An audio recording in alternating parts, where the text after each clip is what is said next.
This month marks over a century since a family of 6 and their 2 visitors were bludgeoned to death in their sleep at a home in the small southwest Iowa town of Villisca. The Villisca Axe murders, one of the most heinous crimes in the state's history, took place overnight on June 9, 1912. It remains unsolved despite years of investigations. So this video, we are going to talk about the Axe Murder House. The video is going to be amazing, so make sure you stick to the end.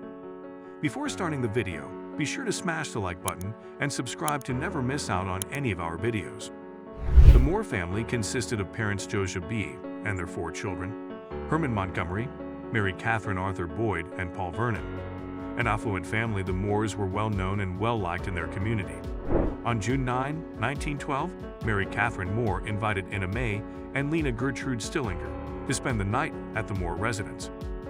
That evening, the visiting girls and the Moore family attended the Presbyterian Church, where they participated in the Children's Day program, which Sarah had coordinated.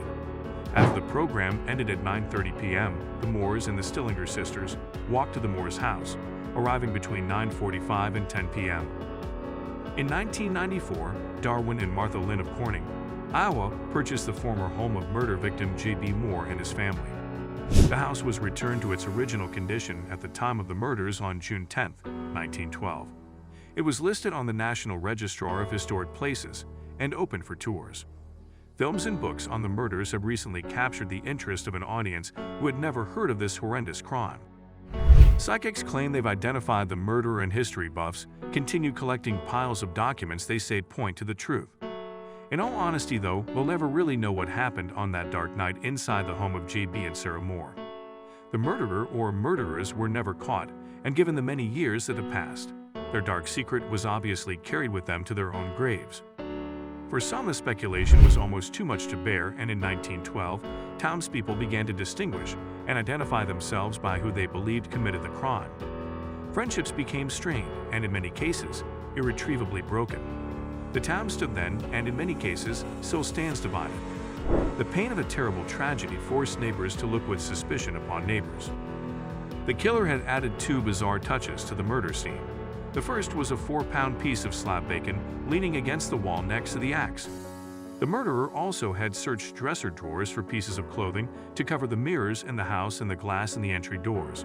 On the kitchen table was a plate of uneaten food and a bowl of bloody water. All the victims were found in their beds, their heads covered with bedclothes, and all had their skulls battered 20 to 30 times with the blunt end of an axe. The ceiling in the parents' bedroom and the children's room upstairs showed gouge marks, apparently made by the upswing of the axe.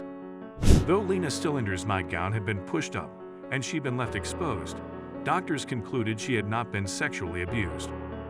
The house changed hands a few times over the past 100 years, and the reported ghost encounters just keep accumulating. Things like disembodied giggles and screams, unexplained movements, a strange fog moving from room to room when the train passes through the town at the time of the murders, and strange behavior from visitors that indicate the possibility of possessions are just some of the activities that indicate a paranormal presence at the Villisca Axe Murder House. So while what happened there in 1912 makes it a terrifying place to be on its own, ghosts or no ghosts, it definitely continues to earn its title as one of America's most haunted houses.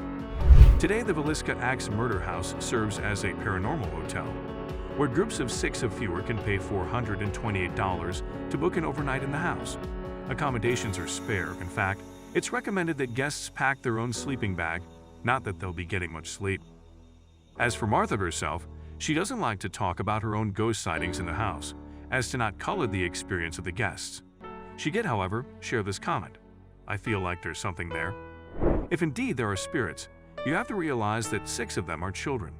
I don't know if the murderer still exists there, but there have been a few things that have happened that aren't exactly calming. But I don't like to dwell on it. For anyone who isn't feeling quite as bold, tickets are available for daytime tours for $110 a person.